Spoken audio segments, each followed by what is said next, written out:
Dear students, in our previous classes, we have learned about Reserve Bank of India, its establishment, purposes, as well as functions.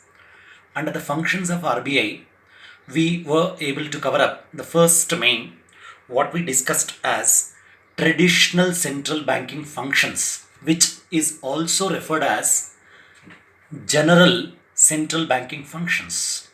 The second main was left out. Today we are going to discuss about the second main function of the Central Bank of India, that is RBI. The second main we have is non-monetary and non-traditional functions of RBI. Under this non-monetary or non-traditional, we have three subheadings: A, supervisory functions; B, developmental and promotional functions; C, research functions. Let us take up the first heading, what we have as supervisory functions of RBI.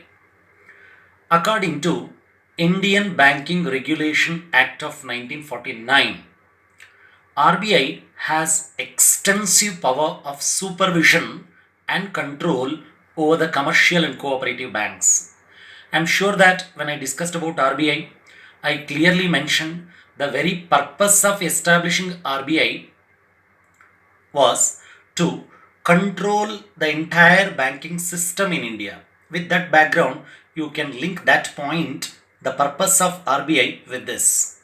Any bank to be started in India, it requires the approval of RBI, either to start a bank or to expand the branches or to introduce new innovative ideas, rate of interest, everything RBI decides. That's what, observe this, supervision and control over not only commercial, even cooperative banks as well. The regulatory functions of RBI include the following: 1. Control over the establishment, that is, starting a new bank. RBI has to review the situation, give the permission. Expansion of branches. If the existing bank has to expand its branches, whether rural area, urban area, entirely expansion, the permission is required to be given by RBI. Liquidity of their assets. I think the word liquidity is not new to you. We have learned in our previous year's syllabus as well as the previous classes as well.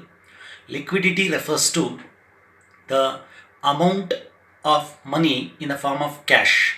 Most spendable form, we call it as liquidity of their assets.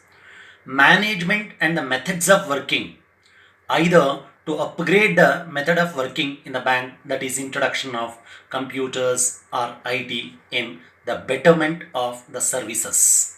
Amalgamation, when I say amalgamation, merging one bank with another bank. For example, now you are aware, recently SBI 7 subunits were merged, State Bank Group.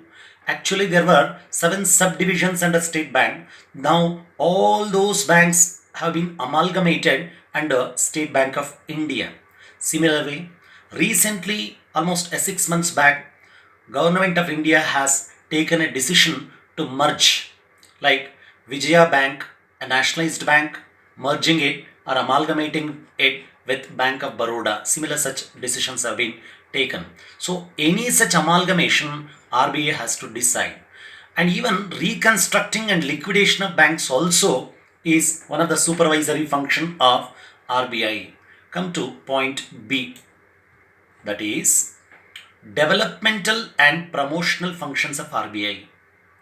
RBI performs variety of developmental and promotional functions. For example, recognizing the importance of agricultural sector in the Indian economy is under the developmental promotional functions. For this purpose, the government has started ACD, that is Agricultural Credit Development, that was set up within the RBI.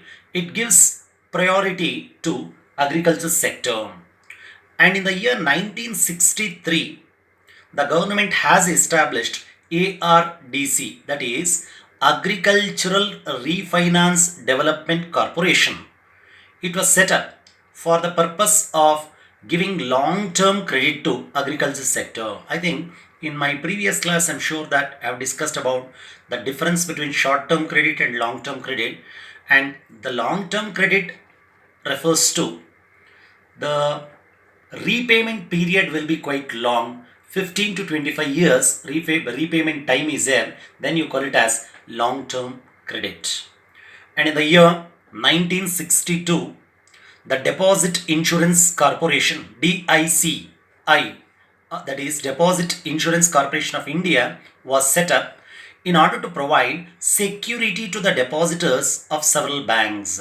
That means the people should have a trust, security for their deposits. For that purpose, DICI was established in 1962 as a subunit of RBI. And in the year 1964, in order to mobilize the savings of the people, UTI was established. When I say UTI, Unit Trust of India, it was established under the initiation of RBI. That is, RBI took initiative to mobilize savings by establishing UTI in the year 1964. It actively participated in the establishment of several developmental as well as financial institutions in order to provide long-term credit to industrial sector. Just like how agriculture is a very important sector in the Indian economy, industrial sector is also very important. These two are the one which decide about the overall development of the economy. Keeping both agriculture and industry in view, the several financial institutions have been set up. For this purpose, for the promotion of industrial development, RBI has set up several organizations like IFCI, that is Industrial Finance Corporation of India, SFC, State Corporation of India, State Finance Corporation of India, IDBI, that is Industrial Development Bank of India, etc. have been set up. Further, for the promotion of agriculture and rural development, NABARD was set up in the year 1982. Now, NABARD stands for National Bank for Agriculture and Rural Development. This you may expect for 2 marks under the compulsory section, like give the abbreviation of NABARD, when was it established. Remember here NA put together it is national, B bank for, A agriculture and rural development. This NABARD was established in the year 1982 mainly to promote agriculture as well as rural development.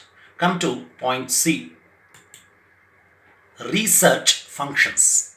The RBI has been entrusted, it means given, allotted, entrusted with the task of collecting and compiling the statistical information. As RBI is a supreme body as far as the financial sector is concerned, it has been given a special task of collecting as well as compiling the data. When I say data, statistical information relating to banking and other financial sectors. It not only collects and compiles, regularly it publishes certain periodicals or publications. Some of them have been listed here. The regular publications of RBI are 1.1, the monthly RBI bulletin, 2, annual reports, that is yearly it issues reports such as the report on currency and finance, and even it issues the report on economic survey periodically. Note, from the above discussion, it's very clear that RBI is an apex institution. When I say apex, it's a supreme institution in the Indian money market which performs both general functions as well as non-monetary and non-traditional functions. However, another important point is controller of credit, which we have listed in the previous heading. That is, RBI is regarded as controller of credit, which has been listed in the previous heading, and under this controller of credit, RBI performs mainly quantitative as well as qualitative credit control methods. And by using this quantitative as well as qualitative credit control methods, it controls the credit in the Indian money market, which we are going to discuss in the following session. Thank you.